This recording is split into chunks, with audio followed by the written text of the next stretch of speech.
Bonjour à tous et bienvenue sur le podcast On Azure Grave, votre rendez-vous hebdomadaire pour tous les passionnés et professionnels de l'écosystème Azure. Je m'appelle Arnaud Morvillier, je suis architecte solution cloud, Azure MVP et fondateur de la société Grouna. Ce nouvel épisode sera l'occasion de décrypter ensemble l'actualité Azure de la semaine 50 qui s'étale du 9 au 15 décembre. Mais avant de débuter, place à notre petit jingle.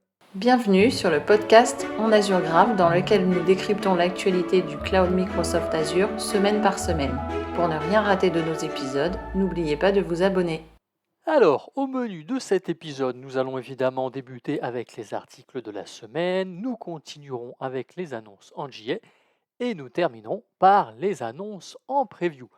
Petit rappel habituel, tout ce que nous allons aborder aujourd'hui est disponible sur les différentes plateformes de Microsoft. Débutons avec les articles de la semaine.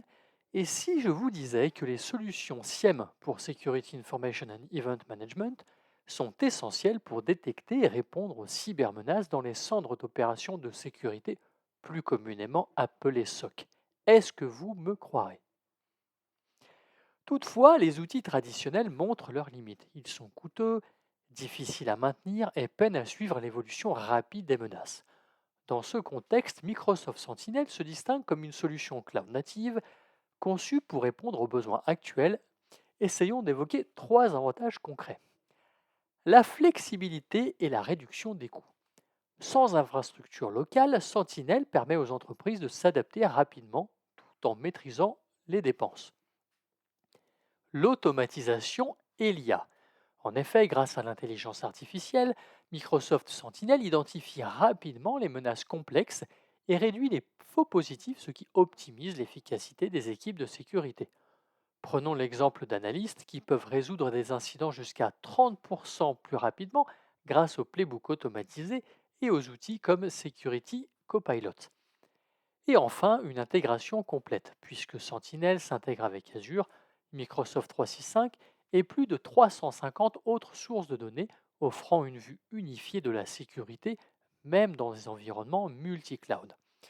Et voici quelques chiffres pour illustrer mon propos. Une réduction des faux positifs jusqu'à 79%, une détection des menaces 50% plus rapide grâce aux corrélations automatiques, ou encore un retour sur investissement pouvant atteindre 234% sur 3 ans.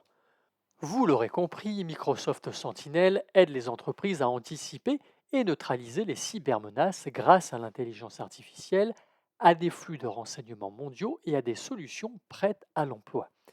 D'ailleurs, en éliminant les contraintes des systèmes anciens et en simplifiant la gestion, Sentinel permet aux équipes de sécurité de rester efficaces face à des cyberattaques toujours plus sophistiquées et de plus en plus nombreuses.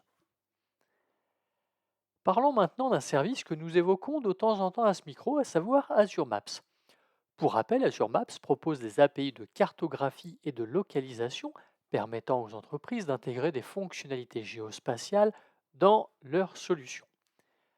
Parmi ces fonctionnalités, le géocodage joue un rôle clé. Ce dernier transforme des adresses textuelles, comme le 4 Private Drive Little Winging Surrey de Harry Potter, en coordonnées géographiques précises, latitude et longitude, et inversement évidemment. Mais finalement, pourquoi le géocodage est-il important? En fait, celui-ci constitue la base pour des analyses de localisation avancées. Une entreprise peut localiser un café, puis identifier les magasins ou services situés à proximité de ce café. Prenons un exemple avec les entreprises de transport qui utilisent ces coordonnées pour calculer les itinéraires optimaux des livraisons, ce qui réduit d'une part les coûts en carburant, mais garantit aussi des livraisons ponctuelles. Enfin, ponctuelles, cela dépend de certains transporteurs. Moi, j'en ai un qui me livre de temps en temps que je ne supporte plus, mais je tairai son nom. Mais revenons à nos moutons en citant quelques-uns des avantages de Azure Maps. Tout d'abord en termes de précision et de couverture mondiale. Azure Maps utilise des données issues de fournisseurs fiables pour couvrir tous les niveaux, les pays, les villes, les rues, les adresses. Ensuite, concernant la sécurité et la conformité, le service bénéficie de l'infrastructure sécurisée d'Azure et des normes de conformité comme IPA ou FedRAMP par exemple. De plus, il s'intègre à Azure Active Directory pour une authentification robuste. Et enfin, Azure Map offre des conditions avantageuses puisqu'une fois qu'une adresse a été géocodée, elle peut être réutilisée sans coût supplémentaire tant que vous le souhaitez. Essayons maintenant de lister quelques domaines et champs d'application de Azure Maps. Par exemple, le commerce en ligne. Le remplissage automatique d'adresses accélère le paiement des achats en ligne.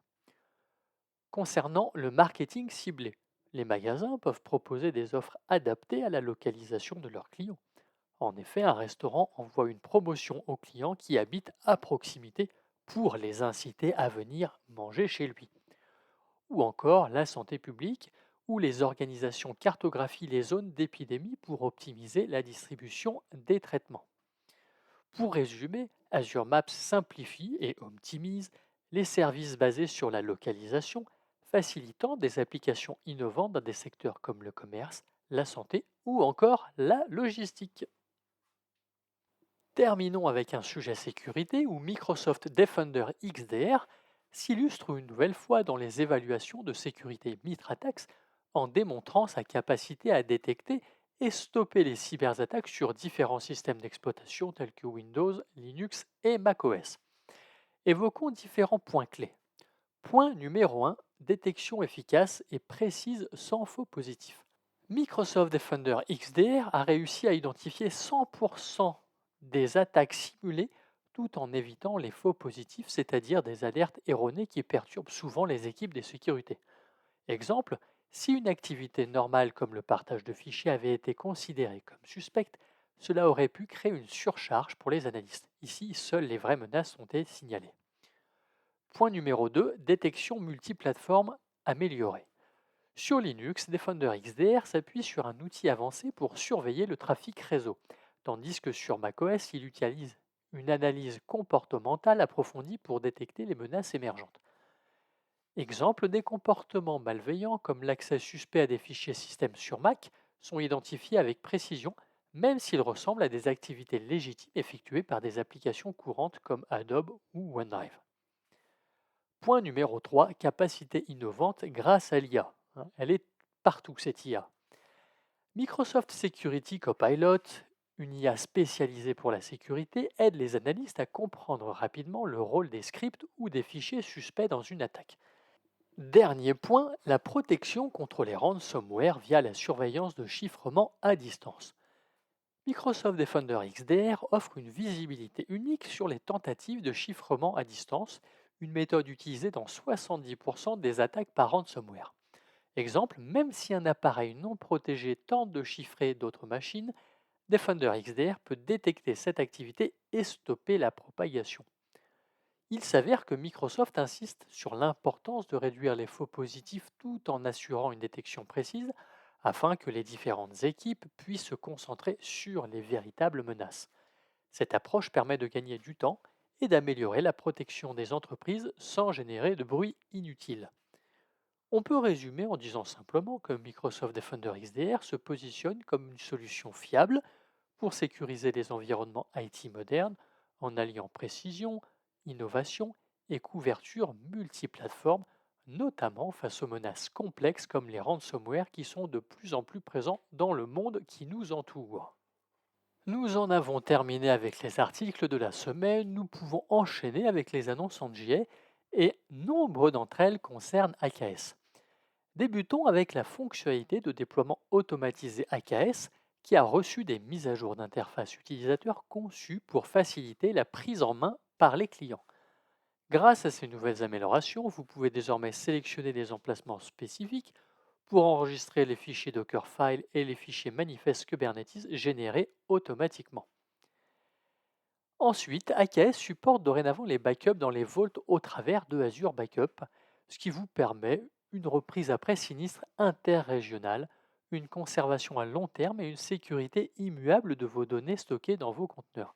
Sachez que si vous le souhaitez, vous pourrez conserver vos données jusqu'à 10 ans. On continue avec AKS et sachez d'ailleurs qu'avec la sortie de Kubernetes 1.30, le pilote Azure Disk CSI a adopté la fonctionnalité de détachement forcé. Cette fonctionnalité permet ainsi au pilote de détacher de force les disques de données de stockage redondants en zone, donc CDRS, de vos VM en cas de défaillance d'une des zones. Vous pourrez par la suite les rattacher à une autre VM, ce qui mécaniquement va vous permettre de réduire le RTO de votre application. Connaissez-vous Kaito au sein de Cube? Alors, Kaito est l'acronyme de Kubernetes AI Toolchain Operator. C'est en fait un module managé disponible dans AKS qui simplifie l'expérience d'exécution de modèles d'IA sur vos clusters AKS évidemment. En gros, il provisionne automatiquement vos nœuds GPU dont vous avez besoin et configure le serveur d'inférence associé en tant que serveur de point de terminaison sur vos modèles d'IA. Eh bien, sachez que Kaito supporte maintenant la diffusion de modèles à haut débit avec le moteur de diffusion open source VLLM. Et enfin, dernière annonce en JA pour AKS avec l'amélioration des performances pour le pool de vos images. Aujourd'hui, il existe deux types de pools d'images conteneurs, les pools sérialisés et les pools parallèles. Eh bien, c'est ce dernier qui fait son apparition avec la version 1.31 de Cube qui devient même le pool d'images par défaut. Celui-ci améliore les performances, surtout lorsqu'il s'agit d'images de conteneurs volumineuses ou lorsque vous avez de nombreuses images à pooler. Changeons complètement de sujet puisque Microsoft annonce l'ouverture d'une nouvelle région, à savoir la région New Zealand. Cela va permettre de désenclaver un peu les utilisateurs de cette région qui exécutent des charges de travail sur Azure. Alors ça peut permettre de réduire la latence des utilisateurs qui consomment des services qui, par exemple, jusqu'à présent étaient déployés dans d'autres régions comme l'Australie. Terminons les annonces en JA en parlant de stockage et plus particulièrement de Azure Blob Storage. En effet, l'équipe produit augmente dans un certain nombre de régions le nombre de requêtes par seconde qui passe de 20 000 à 40 000 requêtes par seconde. Et cerise sur le gâteau, cela s'applique d'une part aux nouveaux comptes de stockage, mais aussi aux comptes de stockage existants, ce qui est plutôt cool. Eh bien, c'est tout ce que nous pouvions dire sur les annonces en JA. Nous pouvons maintenant prendre un peu de temps pour les annonces en preview. Et encore une fois, l'équipe produit de AKS a fourni un gros travail ces dernières semaines car nous parlons de pas moins de 6 annonces. La première avec la prise en charge de GitHub Copilot for Azure des plugins AKS. L'extension qui active les plugins AKS pour GitHub Copilot permet aux utilisateurs d'effectuer diverses tâches liées à AKS directement à partir de la vue GitHub Copilot Chat. Vous pourrez ainsi gérer la création d'un cluster AKS, déploiement d'un manifeste sur un cluster ou encore la génération de commandes kubectl. Pour ceux qui l'utilisent, il vous est possible d'activer le module complémentaire de routage d'application avec Nginx qui crée automatiquement un ingress controller configuré avec un load balancer exposé publiquement. Eh bien, sachez qu'avec la version 1.30 de Cube, vous pouvez contrôler ce comportement lors de l'activation du module complémentaire en choisissant s'il obtient une adresse IP publique ou une adresse IP privée, ce qui est quand même beaucoup mieux pour réduire la surface d'attaque de votre application. Nous parlions tout à l'heure de Kaito, et bien sachez qu'une extension Kaito fait son apparition dans Visual Studio Code pour le plus grand bonheur des développeurs. Du nouveau également avec la prise en charge par AKS des nœuds Windows compatibles GPU afin d'exécuter des charges de travail cube gourmandes en calcul. Ainsi, selon vos charges de travail, vous pourrez spécifier le type de pilote que vous souhaitez utiliser pour votre nœud GPU grâce au paramètre driver type. Deux options sont disponibles, Grid pour les applications nécessitant la prise en charge de la virtualisation ou CUDA qui est optimisé pour les tâches de calcul dans les calculs scientifiques et les applications gourmandes en données. Sachez que pour le moment, les nœuds GPU Linux ne sont pas supportés.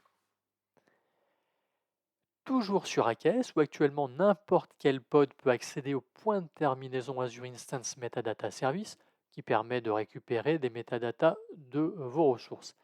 Eh bien, à partir d'aujourd'hui, une solution est proposée afin de restreindre l'accès aux services metadata uniquement aux pods système AKS ou aux pods qui ont l'option Host Network.